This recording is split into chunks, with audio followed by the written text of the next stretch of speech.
गरीब साध साध सब नेक हैं, आप अपनी ठोरे।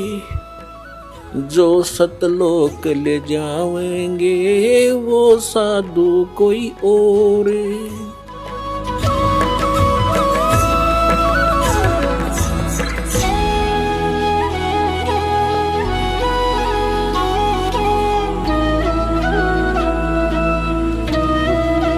प्रसंग चल रहा है, भगवान ने आकर बताया है कि पर भी लेन जात है दुनिया, हमरा ज्ञान किने ना सुनिया। अपर भी लेने जाते हैं, स्नान करने जाते हैं तीर्थों पर।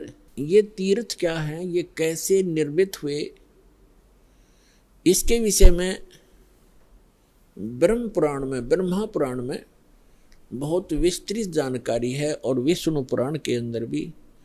उसमें क्या बताया गया है कि जैसे किसी संत ने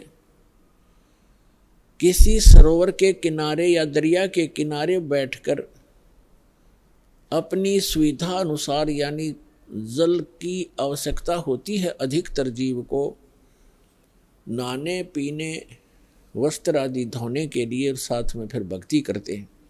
उनके किनारे बैठकर के उन्होंने अपने अनुष्ठान किए, जैसे भी उनको गुरु मिले, जैसा भी वो अध्यात्म मार्ग से परिचित थे, उस आधार से उन्होंने वहां भक्ति करी बैठ के। और वहां से जो साधना उन्होंने की, उस साधना अनुसार अपना शरीर त्याग करके वो चले गए उस लोक को, उस स्थान को प्राप्त कर गए जहां की उसने साधना की थी। अब बाद में उसकी यादगार में उस महापुरुष ने वहाँ शरीर तो छोड़ना ही होता है, उसकी यादगार बना देते हैं। और फिर बाद शेष जो जनता होती है वो उससे प्रभावित होती है, क्योंकि वो साधना करते करते अपनी उस पूंजी में से अन्य किसी को आशीर्वाद, दुआ या बद दुआ दे करके वो प्रभावित अवश्य कर लेता है, जिस कारण से वहाँ की जनता, आसपास की जनता उस साधक से बहुत प्रभावित हो जाती है। उसके बाद उसकी मृत्यु के उपरांत वहाँ एक उसकी समाधि बना देते हैं, वहाँ पूजाएं शुरू कर देते हैं, और फिर उसको वहाँ उसके मत्था टेकने लग जाते हैं, और उसको तीर्थ नाम दे दिया जाता है। अपुण्यात्मा परमात्मा ने आके ये निष्कर्ष दिया है कि जैसे अमरनाथ कैसे बना, अमरनाथ की स्थापना कैसे हुई, ये कैसे वेल नोन हुआ, सुप्रसिद्ध क्यों हुआ। भगवान शिव ने पार्वती जी को ये अनमोल मंत्र दिया था जिससे मोक्ष संभव है। और वो कौन सा मंत्र दिया था? जो 5 नाम का ये दास आपको देता है। प्रथम मंत्र में बीच बीच के जो 5 मंत्र हैं, ये शिव जी ने इस मंत्र का ज्ञान था और इसी को ये अमर मंत्र मानता था। एक तो पुण्यात्मा हमें कंप्लीट स्पिरिचुअल नॉलेज ना होने से, संपूर्ण अध्यात्म ज्ञान ना होने से हम इन नकली संतों के द्वारा घने भ्रमित हो गए।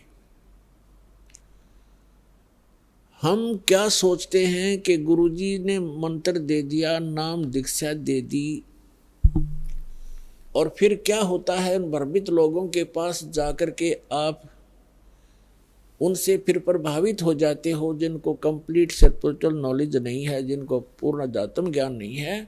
तो वो क्या पूछते हैं आपसे कि आपने दीक्षा ली है वहाँ से बरवाला से, कितने दिन हो गए?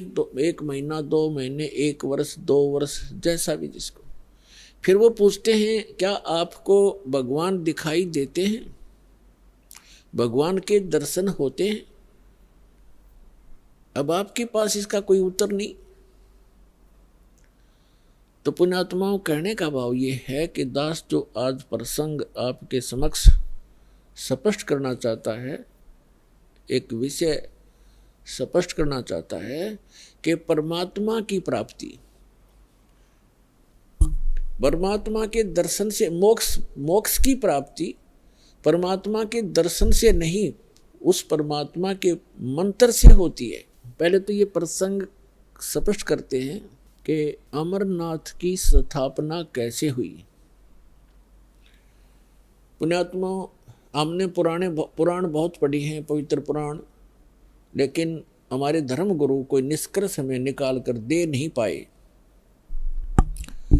और जिस कारण से हम ऐसे उन कथाओं को याद अवश्य कर लेते थे, लेकिन हमें उनका कोई सिर पैर का पता नहीं था। जैसे पार्वती जी के 107 जन्म हो चुके थे, 108वां जन्म वो जी रही थी। भगवान शंकर वही होते थे, उनकी तब तक मृत्यु नहीं हुई थी, और पार्वती जी की 107 बार मृत्यु हो चुकी थी।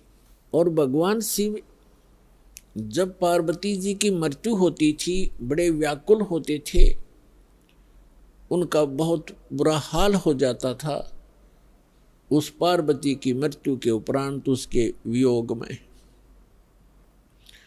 एक समय की बात है कि भगवान श्री राम वनवास के अंदर सीता जी के अपहरण के उपरांत वृक्षों से डकरा रहा था, रो रहा था, सीता की खोज पूछ रहा था, मृगों से लिपट रहा था। ऊपर से आसमान से पार्वती और शिव देख रहे थे। भगवान शिव ने श्री रामचंद्र जी अर्थात विष्णु जी को प्रणाम किया। पार्वती जी ने देखा कि किसको प्रणाम कर रहे हैं, नीचे एक व्यक्ति रो रहा है पृथ्वी पर। पार्वती जी ने पूछा, आप किसको प्रणाम कर रहे हो? भगवान शिव ने कहा कि नीचे देखो, ये भगवान को प्रणाम कर रहा हूं। कि वो व्यक्ति रो रहा है? पार्वती ने पूछा कि हाँ, ये भगवान है, परमात्मा है। पार्वती जी कहने लगी, भगवान और रो रहा है? भगवान कैसे हो सकता है जो ऐसे डकरा रहा है जनसाधारण की तरह? यानी विष्णु जी थे वो, और विष्णु जी भगवान शिव के बड़े भाई हैं। अपने बड़े भाई को वो नमस्कार कर रहे थे। पार्वती जी ने नमस्कार नहीं किया और कहा, मैं इसकी परीक्षा लूंगी और सीता रूप बना कर जाऊंगी। यदि ये मुझे पहचान लेंगे तो मैं मान लूंगी कि ये भगवान है। भगवान शिव ने कहा कि यह गलती मत करना, यदि तू सीता रूप बना लेगी तो मेरे काम की नहीं रहेगी। उस समय तो पार्वती जी ने कह दिया कि नहीं जाऊंगी, परीक्षा नहीं लूंगी। कुछ ही देर के बाद भगवान शिव के इधर उधर होते ही सीता रूप धारण किया और भगवान राम के सामने खड़ी होगी जाकर के। अब भगवान रामचंद्र जी ने कहा कि हे दक्ष पुत्री, हे दक्ष की बेटी, भगवान शिव को कहाँ छोड़ाई, अकेली क्यों आ गई? इस बात से वो इतना शर्मिंदा होगी कि फिर प्रणाम किया कि भगवान शिव आपको ठीक ही प्रणाम कर रहे थे, आप तो सचमुच जानी जान हो। अब देखो पुण्यात्माओं, इस काल के जाल को समझना। श्रीमद् भगवद गीता अध्याय नंबर 7 के श्लोक नंबर 8-9 में ये गीता ज्ञानदाता काल है, ब्रह्मा विष्णु महेश का पिता है, 21 ब्रह्मांड का स्वामी है। ये कहता है कि जितने भी मेरे अंतर्गत प्राणी हैं, चाहे वो ब्रह्मा है, चाहे विष्णु है, चाहे शिव जी है, चाहे शंकर है, चाहे राम और कृष्ण है, उन्हीं के, तो इन सभी जीवों की बुद्धि मेरे हाथ में है, मेरे कंट्रोल में है। इनका सब बलवानों का बल मैं हूँ, सब बुद्धि सब की बुद्धि मैं हूँ, यानी मेरे हाथ में है। अब देखो, इस काल ने उस समय तो भगवान श्री राम की बुद्धि ऑन कर दी, जिस समय पार्वती को पहचान लिया कि सीता नहीं है तू। और उधर से अपनी पत्नी का पता नहीं उसको, उसने कौन उठा ले गया, तो खाक जानी जान था यो। तो ये सब खेल इस काल के हाथ में है। जैसे जब महाभारत का युद्ध करवाना था उस समय अर्जुन में ताकत दे दी, एक कब मारा था तीर 20 में का निकल जा था, नरसंहार करवा दिया, उसका बैड अकाउंट बनवा दिया। फिर वही अर्जुन जिस समय भगवान श्री कृष्ण जी की मृत्यु हो गई थी और सभी यादव भगवान श्री कृष्ण का पूरा कुल आपस में लड़कर मर गया था, कटके कत्लेआम कर दिया था। 56 करोड़ यादव दुर्वासा जी के श्राप से आपस में लड़ मरे थे। कोई नर यादव शेष नहीं था उस द्वारकापुरी में, कैर टूट गया। उस समय श्री कृष्ण जी के आदेश अनुसार अर्जुन उन गोपियों को, वहां की सभी औरतों को लेकर वापस आ रहा था इंद्रप्रस्थ। रास्ते में वही धनुष जिससे महाभारत का युद्ध जीता था, वही धनुष उनके साथ था। रास्ते में भीलों ने, जंगली लोगों ने अर्जुन को पीटा और उनके गहने तोड़ ले गए, सारी औरतों के, कुछ एक औरतों को भी ले गई और अर्जुन का हाथ नहीं उठा। उस समय अर्जुन रो रहा है कि कृष्ण बड़ा छलिया था, इसने जब युद्ध करवाना था तब तो मुझे शक्ति दे दी, अब वही मेरा गांडीव धनुष है, वही मैं अर्जुन हूँ, आज मेरे से ये उठ नहीं रहा है। तो यहाँ परमात्मा कहते हैं, भोले आदमियों तुम कहते हैं मूल लहे ना मूर्खा, गिनते हैं क्यों डारे।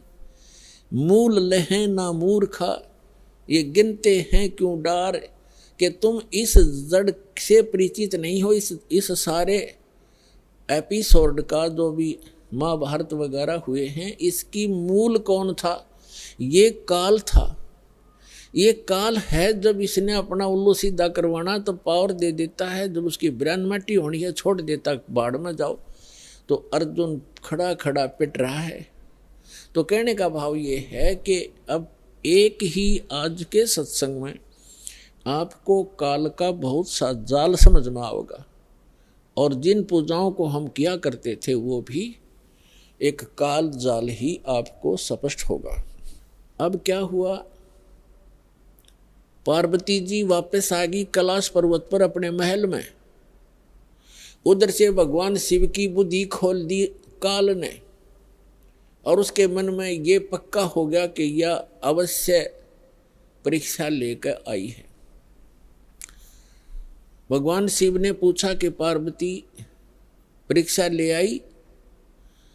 तो झूठ बोल दिया पार्वती ने, परीक्षा नहीं ली अविनाशी, परीक्षा में ना गई कितना भी। तो भगवान शिव की वह बुद्धि खोल दी, उसने देखा वो अपनी दिव्य दृष्टि से सचमुच ये जाके आई है। तो भगवान शिव ने पार्वती जी से पति पत्नी का नाता तोड़ दिया, रहते वहीं पर, लेकिन उनसे वो पति पत्नी वाला व्यवहार बंद कर दिया। वो जान गई अपनी गलती से कि मेरी गलती से सारा काम हुआ है। भगवान शिव ने बताया कि आपने मेरी मां का रूप बना लिया, क्योंकि भगवान विष्णु उनके बड़े भाई हैं और लक्ष्मी उनकी, विष्णु जी की पत्नी यानी बड़े भाई की पत्नी, भाभी, माँ के तुल्य मानी जाती है। तो उसने कहा कि तूने मेरी माँ का रूप बना लिया, मेरी भाभी का रूप बना लिया, इसलिए तू मेरे लिए पत्नी रूप में स्वीकार्य नहीं रही। तो उधर से पार्वती ने एक दिन देखा, 2 दिन देखा, 10 दिन, 1 साल, वह दुखी होगी। और जब बच्ची दुखी हो जाती है तो कहाँ आश्रय तकती है, अपने पीहर जाती है माता पिता के यहाँ। अब माता पिता के यहाँ गई, लेकिन माता पिता उससे अक्षुब्ध थे पहले से ही। क्यों? क्योंकि उसने अपनी मर्जी से विवाह किया था भगवान शिव से। उसका पिता दक्ष बिल्कुल खुश नहीं था शिव जी से ब्याह करके। अब वो अपनी मर्जी से विवाह करके आई थी। दक्ष दुखी थे उससे। उधर राजा दक्ष ने उसी समय एक यज्ञ कर रखी थी, एक धार्मिक अनुष्ठान कर रखा था अपने घर में। और धार्मिक अनुष्ठान के अंदर एक ऐसा इन ब्राह्मणों ने, गुरुओं ने बना रखा है कि धार्मिक अनुष्ठान करे तब सारी लड़कियों को, उनके पतियों को यानी अपने दामादों को भी आमंत्रित किया जाता है, और भी गणमान्य व्यक्तियों को, साधु संतों को भी आमंत्रित किया जाता है। तो पार्वती जी की जो अन्य बहनें थी उनके पति भी आए हुए थे, वो बहनें भी आमंत्रित की हुई थी, लेकिन पार्वती को आमंत्रित नहीं किया था, ना शिव को बुलाया था, क्योंकि राजा दक्ष उनको उनकी शकल भी देखना नहीं चाहते थे। जब पार्वती अपने घर पहुंची तो क्या देखा, वहाँ हवन हो रहा है, यज्ञ हो रही है, और जितने भी रिलेटिव थे सभी आए हुए हैं, सभी बहनों के पति भी आए हुए हैं, और उनके यथाचित उस यज्ञ में आसन लगाए हुए हैं, और प्रत्येक दिन प्रतिदिन उनका हिस्सा निकाला जाता था। जैसे ब्राह्मण लोग कहते हैं, आपने देखे होंगे फेरे करते समय का 5 यहाँ धर दे, 11 वहाँ रख दे। तो ऐसे ही किया करते हैं कि इतने रुपए अपने दामादों के रख दो, तो उनका हिस्सा रखा हुआ था प्रत्येक के आसनों के पास। और पार्वती सब पूरे मंडप में घूम के अपनी माँ के पास आ गई, और ना दक्ष उनसे मुख से बोला कि आजा बेटी, और बेटी माँ के पास ही अपना दुख रोया करती है। अपनी माँ के पास जाके कहने लगी, माँ आपने यज्ञ कर रखा है, धर्म यज्ञ कर रहे हो, और हमारे को आपने आमंत्रित नहीं किया, क्यों नहीं किया? और न ही, और ऐसा भी था कि जैसे किसी बहन का कोई पति नहीं आया है, उपस्थित नहीं हो पाया किसी कारण से, तो उसका आसन लगा रखा है और उसके लिए फी प्रॉपर उसका हिस्सा भी रखा हुआ है। तो पार्वती जी ने कहा अपनी माँ से कि आपने ना तो अपने दामाद को आमंत्रित किया, ना मुझे किया, ना उसका आसन लगा रखा है, ऐसा भेदभाव तुमने क्यों किया हमारे से?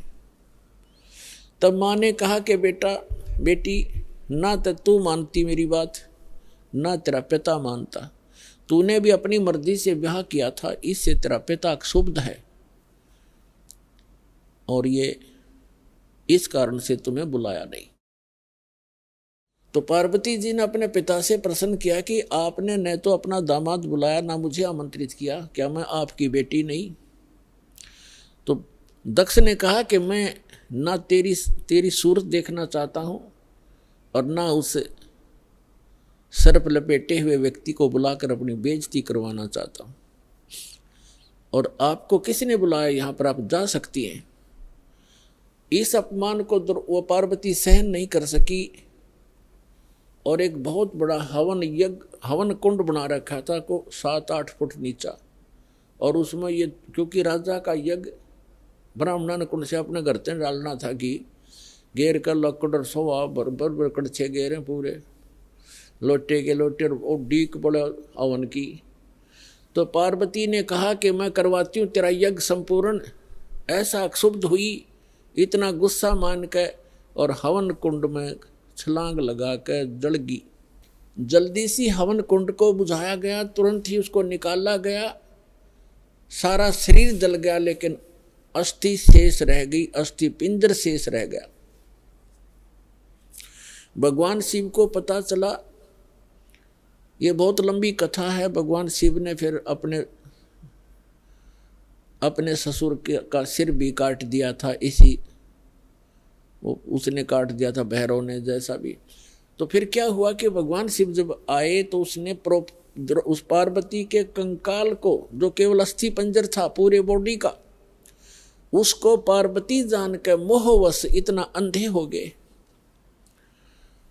और उसको सीने से लगाकर 10,000 वर्ष तक पार्वती पार्वती करते फिरते रहे।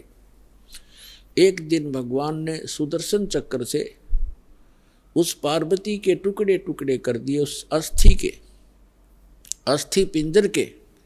तो उसके विषय में बताते हैं कि जहाँ नैन गिरी वह नैना देवी, जहाँ धड़ गिरी उसकी वहाँ पर वैष्णो देवी।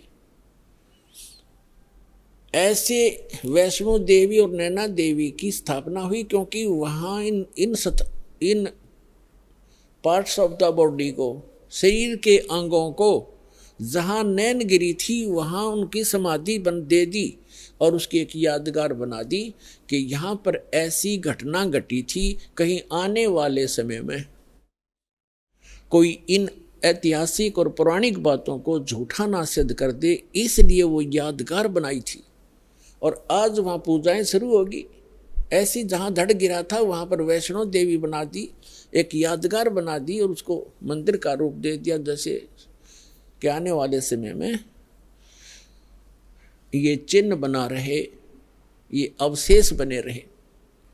इस प्रकार ये हमारे धार्मिक तीर्थ बने। हम फिर जाने लगे, वहाँ श्रद्धा से मत्था टेकने लगे, चढ़ावा दान दक्षिणा करने लगे, फिर पुजारी बैठा दिए, अब वहीं घंटी बजा के हम कल्याण मोक्ष समझने लगे। तो अध्यात्म ज्ञानहीनता के कारण हम ऐसा कर रहे थे, ये डले ढो रहे थे। अब जो प्रसंग चल रहा है कि पार्वती जी का फिर नेक्स्ट जन्म जब हुआ, हिमालय के जन्म हुआ और शिव से विवाह हुआ।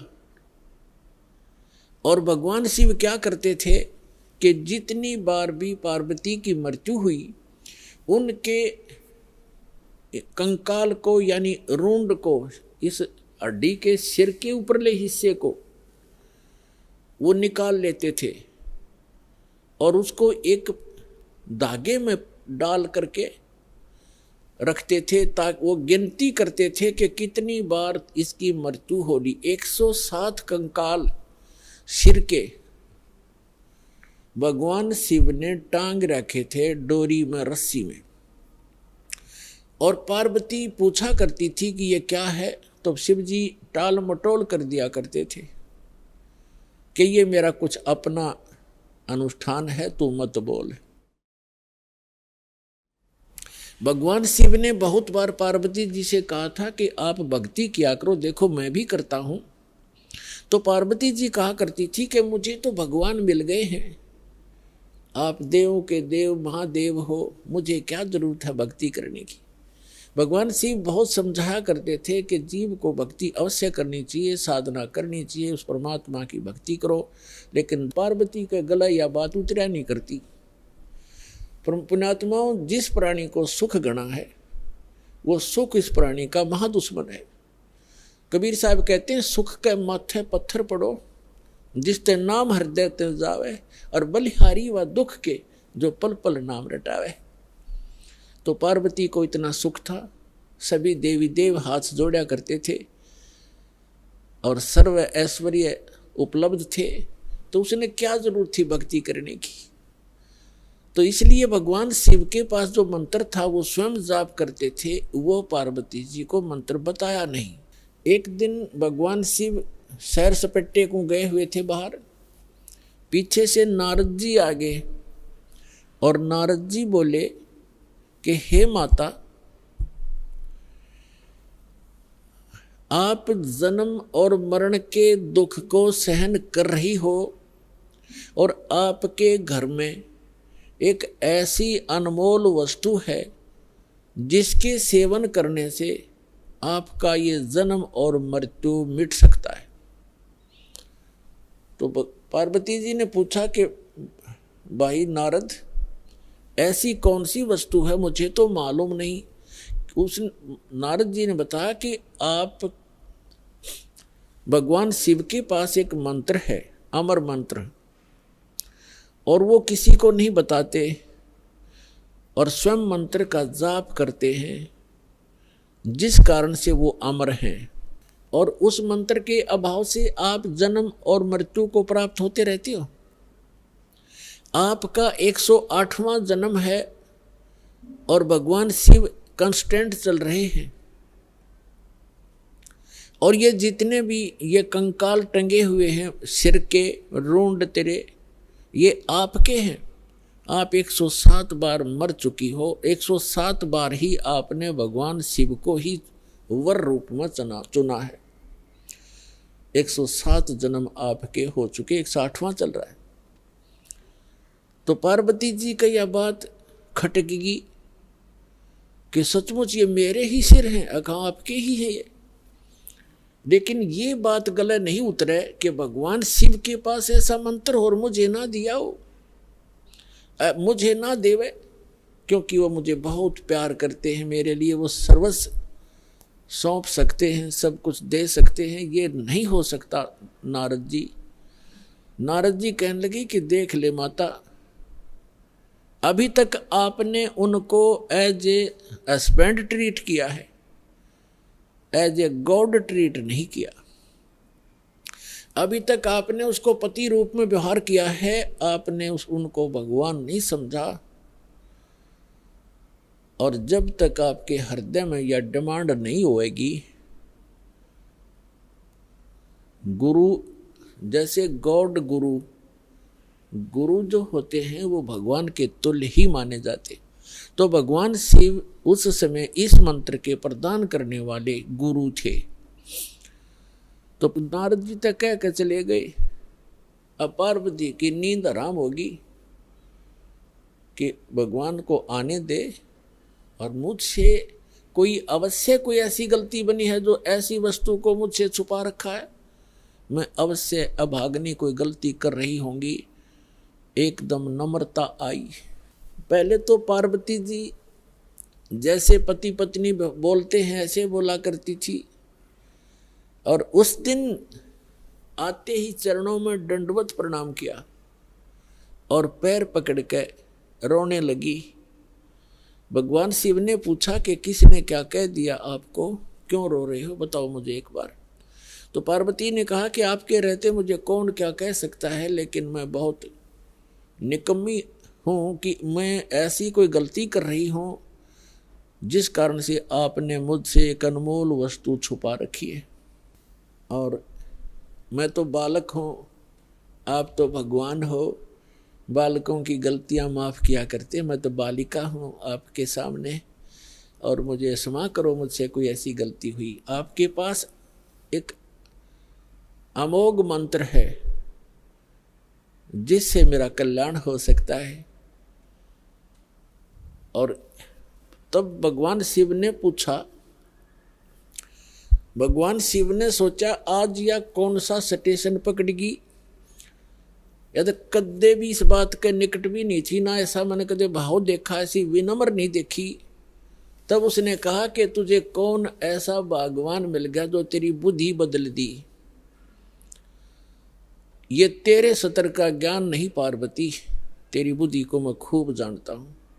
तब पार्वती जी ने कहा कि नारद जी आए थे, उन्होंने मुझे बताया है कि ये जितने भी ये कंकाल टंगे हुए इस माला में, ये मेरे सिर के, मेरे मुंह के रुंड, ये मेरे ही बताए हैं। मैं 107 बार मर चुकी हूँ और आपको ही पति बनाया है मैंने। हे भगवान, क्या मैं मरती थी, आप मुझे कितना प्यार करते हो, और ये जब मैं मरती थी तो क्या आपको दुख नहीं होता था, और फिर भी आपने मुझे वह वस्तु नहीं दी जिससे मैं आपके जीवन तक तो जीवित रह सकती थी, इस मंत्र से ऐसा बताया है। तो भगवान शिव ने कहा कि सचमुच ये सब सिर तेरे ही हैं और गिनती के लिए रखे हुए हैं ताकि तेरी बुद्धि ठिकाने आ जा, इसलिए रखे। और ये दिन आ गया आज। तो परमात्मा ने, भगवान शिव ने कहा कि आज तक मैं तेरी मृत्यु के उपरांत मैं कितना दुखी हुआ करता, वो तो मेरा मन जाने। जैसे उन्होंने बताया कि एक बार राजा दक्ष के यहाँ तू मृत्यु को प्राप्त हुई थी, और तेरे उस अस्थि पिंजर को लिए मैं 10,000 वर्ष तक सीने से लगाए फिरा करता। मैं इतना पागल की तरह तेरे ऊपर आसक्त था, तेरे वियोग में मैं इतना दुखी होता था, और फिर भी मैं आपको, पार्वती ने कहा कि फिर भी आपने मुझे ये मंत्र क्यों नहीं दिया जिससे मैं मरती नहीं और आपके साथ ही रहती। तब भगवान शिव ने कहा कि ये मंत्र ऐसे नहीं दिया जा सकता, जब तक जिज्ञासा प्रबल ना हो इस मंत्र के बताने का कोई लाभ नहीं बताने वाले को, बल्कि पाप ही लगता है। अब जैसे एक सीप होती है जिससे मोती बनते हैं, सीप जिससे मोती बनते हैं। एक जीव होता है समुद्र में, उसका ऊपर का जो बॉडी होता है वो बहुत सख्त होता है और छोटा सा सीप होता है, और वो जिस समय समुद्र के अंदर एक ऐसा वातावरण बनता है उसको प्यास लगती है और वो समुद्र के जल को ग्रहण नहीं करती, वो ऊपर आ जाती है सतह पर, पानी के ऊपर की सतह पर। और जब स्वाति नक्षत्र में, स्वाति नक्षत्र की ऊपर से कोई बूंद आसमान से उसके मुख पर गिर जाती है उस समय, तो उस बूंद से जब मुंह खुला हो सीप का, उसकी डिमांड होती है उस बूंद की, आसमान के पानी की बूंद की, और उसमें मुंह खुला हो और उसमें वर्षा हो रही हो, तो मुंह खुले हुए पर एक ही बूंद पर्याप्त है उसमें मोती बनाने के लिए, और मुंह खुला ना हो और सीप बेशक ऊपर सतह पर जल के ऊपर घूम रही हो, चाहे सारा सामन बरस जा, उस मोती नहीं बन सकता क्योंकि उसका मुंह खुला नहीं है। तो ऐसे ऊपर बगैर मुंह खुले और उस बूंद की कोई वैल्यू नहीं है, व्यर्थ जाती है। ठीक इसी प्रकार भगवान शिव ने बताया कि आपके अंतःकरण का मुंह खुला नहीं था, आपके अंदर ये जिज्ञासा उत्पन्न नहीं हुई थी, इसकी डिमांड नहीं हुई थी। और आज नारद जी ने आपके अंदर ये प्रेरणा पैदा करके आपके अंतःकरण की वो डिमांड प्रेरित कर दिया, आपको आपकी प्रबल इच्छा होगी। अब ये मंत्र दूंगा पार्वती तो तेरा काम करेगा। पहले मैंने बहुत बार कोशिश की थी कि आपको ये मंत्र दूं, लेकिन आपने तो कान्ना पे कटाड़ी सारी बात, और कभी भी नहीं आपने भक्ति करने की सोची भी नहीं। अगर आप मेरे ज्ञान को सुनती तो मैं ये मंत्र आपको प्रेरित करके ये मंत्र भी देता, लेकिन ये ऐसा अनमोल मंत्र है, बगैर जिज्ञासु के और प्रबल इच्छा हुए बिना ये देना व्यर्थ होता है। इसलिए मैंने आपको मरते हुए भी देखा, मैं रोता भी था, डकराता था, टक्कर मारता था, लेकिन ये अनमोल वस्तु दे नहीं सकता था। तो पुण्यात्माओं, उस मंत्र को कितना कॉन्फिडेंस रखा गया था भगवान शिव के द्वारा। पार्वती के अतिरिक्त उन्होंने किसी को ये मंत्र फिर खोला भी नहीं। अब पार्वती से कहा कि इस मंत्र को मैं उस स्थान पर दूंगा, कोई अन्य जीव जंतु ना सुन ले। तो वो कहाँ ले गए उनको? वहां ले गए जहां आज अमरनाथ नाम से स्थान प्रसिद्ध है। वहां एक उस स्थान पर एक सूखा वृक्ष था, सूखा वृक्ष खड़ा था, उसके पत्ते नहीं थे, टहनी अवश्य खड़ी थी, पत्तों रहित सूखी, और उसकी एक खोगड़ माने वृक्ष के अंदर एक उसके तने में एक सुराख बन जाता अपने आप ही कुदरती, और उसमें एक मादा तोते ने अंडे दे रखे थे, उत्पन्न कर रखे थे। एक तोते के अंडे थे उसमें। तो भगवान शिव ने देखा कि आसपास, क्योंकि अगर कोई हरे वृक्ष के नीचे बैठते हैं तो कोई ना कोई पक्षी भी आकर बैठ सकता था, दिखाई नहीं देता, इसलिए ऐसे सूखे वृक्ष के नीचे बैठे जाकर कि कोई पक्षी भी निकट आवेगा तो पता लग जाएगा। तो उससे पहले भगवान शिव ने अपने दोनों हाथों को ऐसे जोर से बजाया 3 बार, और इतना भयंकर नाद हुआ, आसपास के पक्षी और पशु सैकड़ों किलोमीटर दूर उड़कर चले गए, इतने भयभीत हो गए। और जो अंडे थे वो भी बच्चे बनकर उड़ गए। एक अंडा वो खराब था, डिफेक्टिव था, वो वहां रह गया। अब पुण्यात्मा देखना, ये है कंप्लीट स्पिरिचुअल नॉलेज। ये संपूर्ण अध्यात्म ज्ञान है। अब आप देखते हो जैसे अस्थि उठाते हैं, अस्थि फूल उठाते हैं, जो हार्ड जीव के, मनुष्य के, स्त्री या पुरुष के जला दिए जाते हैं, शरीर को अंतिम संस्कार कर दिया जाता है शरीर का, उसके बाद उसके कुछ कण हड्डियों के बच जाते हैं, उनको फूल बोलते हैं, अस्थि बोलते हैं। उनको वहाँ से उठाया जाता है उस राख से, और कहाँ डाल के आते हैं? गंगा में, दरिया में। क्यों डालते हैं? ये तो एक बहकाने वाली बात है कि वहाँ गति करवाने जाते हैं। मरने के बाद जीव चला गया जहाँ जाना था, उन हड्डियों के कहीं फेंकने से, दरिया में डालने से गति होती है। उसका मूल उद्देश्य ये है कि जैसे हम जिस बॉडी में रहे हैं, ये शरीर हमने सबसे प्रिय है। इंसान कोई रोगी हो जाता है, रोग भयंकर होता है, उसमें बहुत इलाज करवाना पड़ता है, तो अपने मकान और ज़मीन को भी बेचकर इस शरीर को सुरक्षित रखना चाहता है। ये कितना प्रिय होता है। और इसको छोड़कर जब ये प्राणी जाता है, पहले ये ऊपर ले जाया जाता है, वहाँ तपस्शिला पर इसको भूना जाता है, इसके अंदर से गंध निकाल कर फिर इस जीव को फेंक दिया जाता है। ये आकाश मार्ग से आकर धर्मराज के दरबार में पंक्ति में खड़ा हो जाता है। इस प्रोसेस में इसको 10-12 दिन लग जाते हैं। इसलिए 13वें दिन ये वापस आ जाता है जहाँ इसने गधा बनना है, कुत्ता बनना, सूर बनना है या भूत बनना है, उस लाइन में फिर लग जाता है। तो ये प्रेत बन जाते हैं अधिकतर। भूत पूज कर भूत बनेंगे, तो हम सब भूतों की पूजा ही करते थे। तो प्रेत बनकर आता है कहाँ? अपने घर में। घर से फिर अपने शरीर को खोजता है, मेरा शरीर कहाँ, उसमें प्रवेश करूं।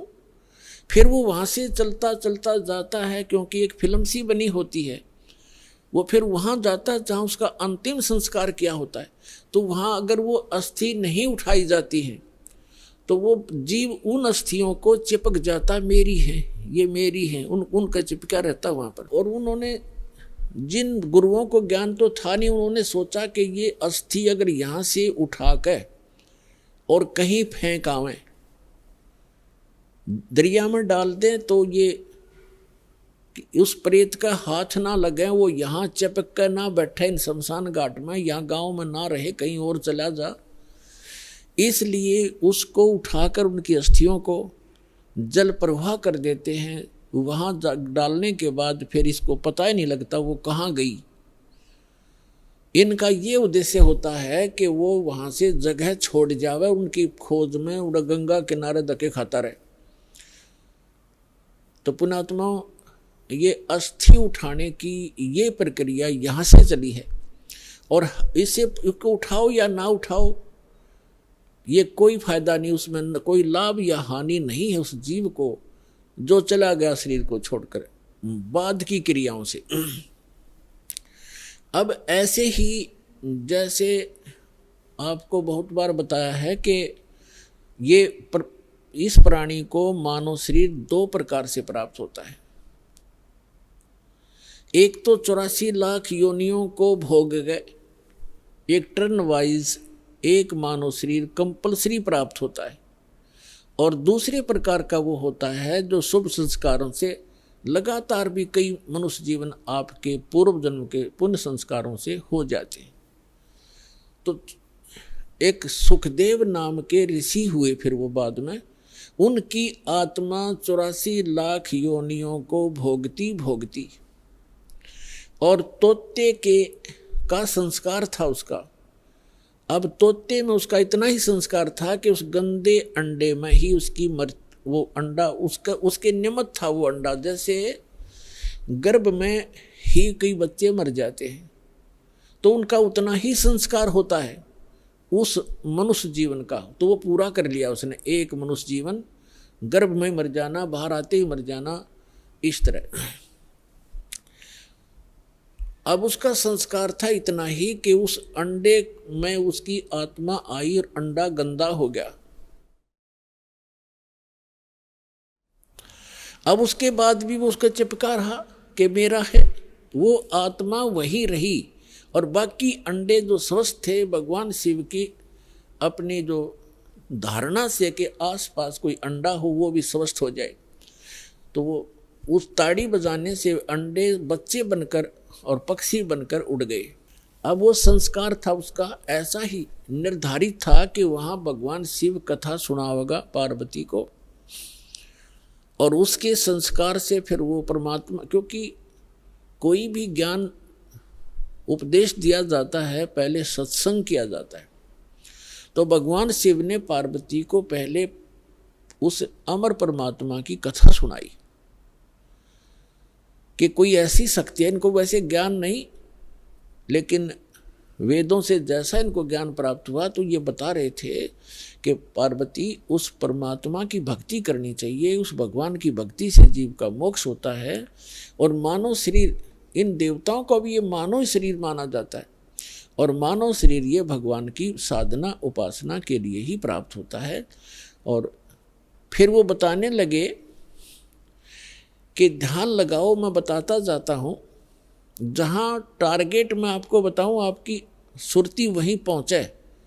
क्या बताया कि मूल कमल जो गुदा के पास है, रीढ़ की हड्डी के अंदर की तरफ, उसमें गणेश जी का वास है और उसका किलियम जाप है, और ऐसे इसको ऐसे ऐसे बोल।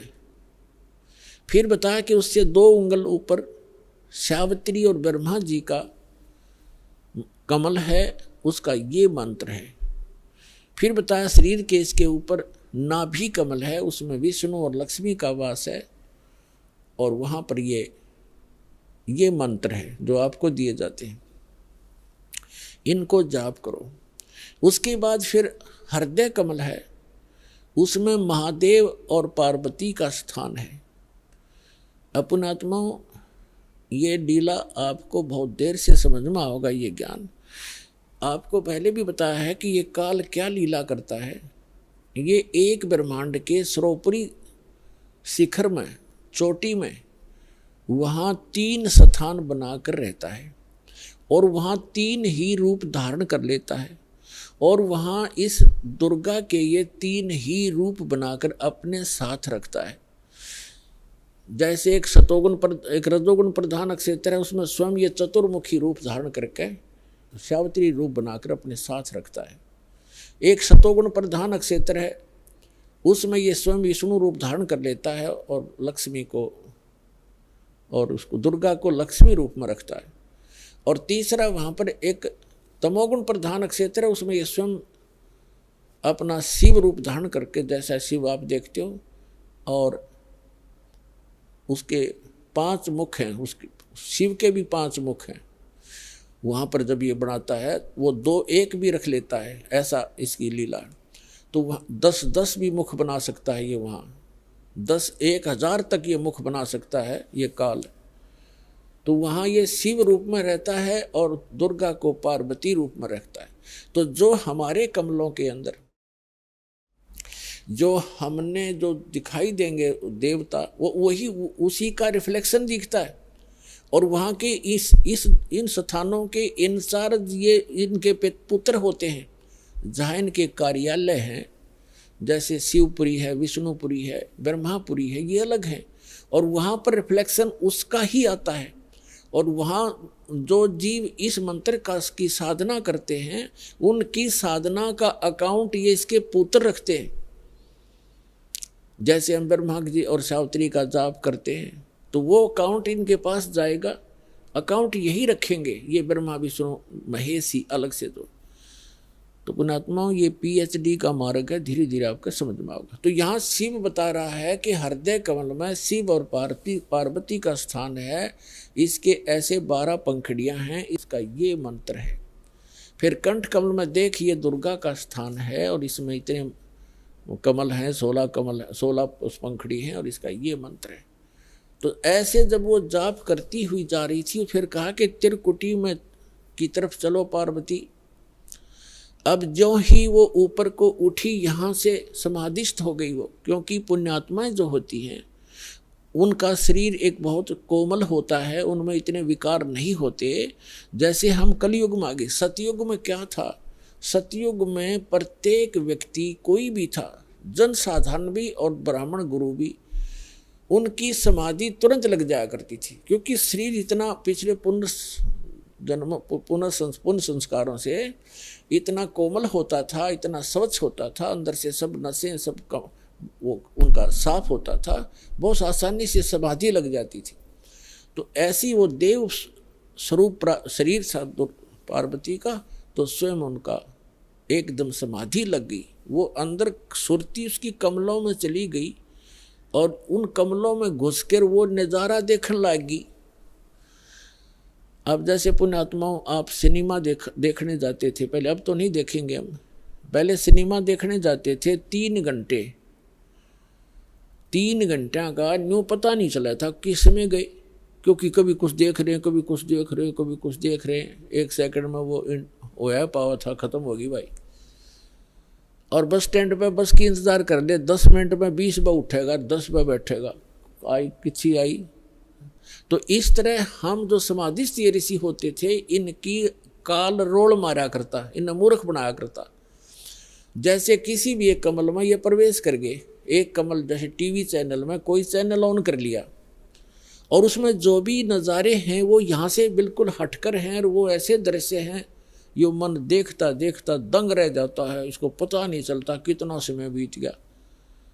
तो इस प्रकार वो काफ़ी समय तक ये नज़ारे देखा करते, मोक्ष नहीं हुआ इनका। तो जो दास आपको कंसेप्ट क्लियर करने जा रहा है, इस प्रकार पार्वती का कोई चैनल ऑन हो गया और उस चैनल में वह घुस गई, लागी सिनेमा देखने। अब जब सुरती चली जाती है दूर तो आभास शरीर को नहीं होता। जैसे हमने कई बार देखा कि बातें कर रहे होते हैं बस स्टैंड पर, और कुछ जो हमें नहीं ज़रूरत जिन व्हीकलों की, जैसे हम इंतज़ार कर रहे हैं बस की, अरे कोई ट्रक आ गया और उसके हमारे पास से गुजर गया हॉर्न देता हुआ, हमें पता भी नहीं वो हॉर्न कब देकर बजा के चला गया। हम इतने उन बातों में मगन हो गए, इतनी सुरती हमारी वहाँ से हट गई। तो ऐसे पार्वती की सुरती हट गई और शिव जी बता रहे थे कि ऊपर देखो मूल कमल में आपको ऐसे दिखाई देगा, हृदय कमल में ऐसे दिखेगा। तो पार्वती की समाधि लगी, किसी कमल में पहुंच गई, वह घुस गई उसमें, वह सैर सपट्टे कर रही। उधर से वो गंदा अंडा जो था तोते का वो स्वस्थ हो गया भगवान की चर्चा सुन के, और एक महापुरुष के मुख से वो जल्दी असर करती है। तो उसी समय वो स्वस्थ होकर अंडे से बाहर निकल कर बच्चा भी बन गया तोते का। और वो तोता फिर भगवान शिव बता रहे हैं कि ये मंत्र जाप करो, इसको ऐसे ऐसे जाप करो, किलियम किलियम जपो गौरा, सुन मंडल में पहुँचा बोरा। इस पर काफ़ी लंबा प्रकरण है, फिर बताएंगे। और ऐसे हरियम हरियम जपो, तो सारा बता रहा था। तो वो वो बता रहा था, पहले तो पार्वती कह रही थी हाँ ऐसा ऐसा है, हाँ जी हाँ जी। तो फिर तोता लग गया कहने हाँ जी। अब पार्वती तो समाधिस्थ, भगवान शिव ने अला के देखा हुआ तो समाधिस्थ हो रही है, और हाँ जी की आवाज़ कहाँ से आ रही है। तो जब उसने देखा कि अवश्य यहाँ कोई व्यक्ति है, इधर उधर देखा तो तोते ने सोचा है भी शिव जी पकड़ेगा, तेरी टिटवी दाबेगा। अब वो उड़ लिया, तोता वहां से उड़ लिया फर्र दे ही करके। अब शिव जी ने देखा कि इसने मेरा मंत्र प्राप्त कर लिया, और तोता बड़ा बदमाश होता है, यो किताब बोल रहेगा इसने। और ये ऐसे बताने से किसी व्यक्ति के हाथ लग गया। जैसे ये राक्षस क्यों बन गए, जो साधना करते थे मर्यादा तोड़ गए, सब विकार करने लगे, और उस भक्ति की से उसमें सिद्धियाँ उतनी ही आ गई जो देवताओं में थी, लेकिन उनके कर्म बिगड़ गए, तो वो बराबर की शक्ति युक्त हो गए और दुखदायी एलिमेंट बन गए। इसलिए इन मंत्रों को अभी तक हम गुप्त रखते हैं कि एक आम जो बगैर किसी अधिकारी के इसको दिया नहीं जा सकता, यह हानि कर सकता है, फिर आम समाज के लिए भी दुखदायी बन जाता है। तो ये कारण था कि आम व्यक्ति को जनसाधारण कहते हैं भाई ये मंत्रों को तुम्हारे गुरुजी गुप्त क्यों रखते हैं। अब उनको क्या पता, जगत को भगत की मर्यादाओं का ज्ञान नहीं होता, तो श्रेयाम सार्वजनिक क्यों नहीं करते, वो सबको क्यों नहीं बताते। कोई बात है, अब आपके पास 20 लाख रुपये हैं तो बांट देना सबको, खड़ा होगा गली में बांट दे, 10-10 रुपये, 100-100, 500, 1000-1000। जब तेन कहेगा कौन से बेटे ने दूँ तो ठीक ठाक रखे, खराब ना कर दे। तो ये एक अनमोल धन है, ऐसे नहीं बांटा जाता। तो भगवान शिव पीछे पीछे और तोता आगे आगे, दोनों में सिद्धि। उस मंत्र से वो भी मंत्रित होकर के सिद्धि युक्त हो गया और वो भाग लिया। आगे तोते का शरीर छोड़कर वेद व्यास की पत्नी ने जमाई ली, उसके माध्यम से वो सूक्ष्म रूप से गर्भ में पहुंच गया। और जब उनका मिलन हुआ पति पत्नी का, तो उस समय उसने उसमें बॉडी धारण कर ली वेद व्यास और उसकी पत्नी से, और गर्भ में रहा। तो भगवान शिव आए पीछे पीछे और कहा कि पार्वती, वो व्यास की पत्नी, तेरे पेट में मेरे ज्ञान का चोर है, मैं इसे मारूंगा। तो उसने कहा कि क्यों मारोगे, क्या गुस्ताखी कर दी, यदि कोई जीव, मुझे तो मालूम नहीं, आप तो अंतर्यामी हैं भगवान, आपने को पता होगा, क्या बात होगी कि इसने मेरा अमर मंत्र चुरा लिया, सुन लिया और ये अमर हो गया, और कहीं ये किसी और को बताओगा, इसलिए मैं इसने खत्म करूंगा, मारूंगा। तो व्यास की पत्नी कहने लगी, बोले नाथ, एक तरफ तो आप कहते हो ये अमर हो गया, अमर हो गया तो आप मारोगे कैसे इसको? तो शिव जी वहां से आ गया, भाई बात तो ठीक है, गर्भ में ऐसे साधक को हानि नहीं पहुंचा सकता, जो पूर्व जन्म के कुछ संस्कारी होते हैं वो गर्भपात से मरण नहीं होता उनका। और फिर व्यास जी और उसकी पत्नी भी साधक थे, तो साधक को कोई भी देव जो हानि नहीं पहुंचा सकता। तो भगवान शिव वापस आ गया। अब कहने का भाव ये है दास का कि पार्वती जी को वो मंत्र मिला भगवान शिव से, कहाँ, जहाँ पर आज हम एक अमरनाथ का मंदिर मानते हैं, अमरनाथ मानते हैं, और वहाँ अपने कल्याण के लिए हम वहाँ दर्शनार्थ जाते हैं कि हमारा मोक्ष हो जाएगा। अमरनाथ पर जाने से नहीं, अपने आत्माओं वो मंत्र से मोक्ष हुआ पार्वती का, उस अमरनाथ से नहीं। अमरनाथ एक स्थान है जहाँ पार्वती जी को वो अनमोल मंत्र प्राप्त हुआ था। अब इस दास के पास वो कंप्लीट स्पिरिचुअल नॉलेज है, वो अमर मंत्र है। ये अमर मंत्र जो भगवान शिव ने पार्वती जी को दिया, ये तो इतना अमर है, जब तक शिव रहेगा पार्वती की मृत्यु पुनः नहीं होगी, और एक दिन पार्वती भी मरेगी, शिव भी मरेंगे, ये अविनाशी नहीं है। गीता के यथार्थ विश्लेषण की जानकारी के लिए पढ़ें पुस्तक गीता तेरा ज्ञानामृत।